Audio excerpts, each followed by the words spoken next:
এখানে উপস্থিত সম্মানিত ওলেমা মাশায়েখগণ আছেন। একজন মুসলমান হিসাবে আমার কাছে একটি প্রশ্ন বারে বারেই ঘুরপাক খেয়েছে। আমরা দেখেছি খ্রিস্টান সম্প্রদায় সারা বিশ্বে তাদের বড়দিন একই দিনে পালন করে। আমি এখানে উপস্থিত ওলেমা মাশায়েখগণকে অনুরোধ করব, শুধু আপনাদেরকে নয়, সারা দেশে আরো অনেক অনেক জ্ঞানী ওলেমা মাশায়েখগণ আছেন।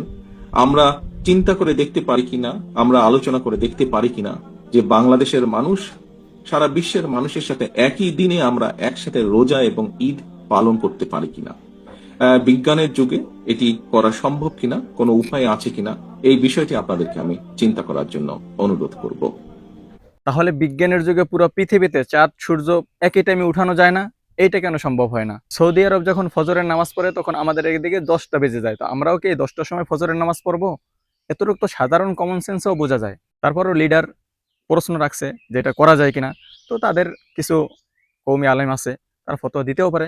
অলরেডি তো কিছু পালনও করে, একদিন আগে রোজা রাখে, একদিন আগে ঈদ করে। কি বলেন আপনারা?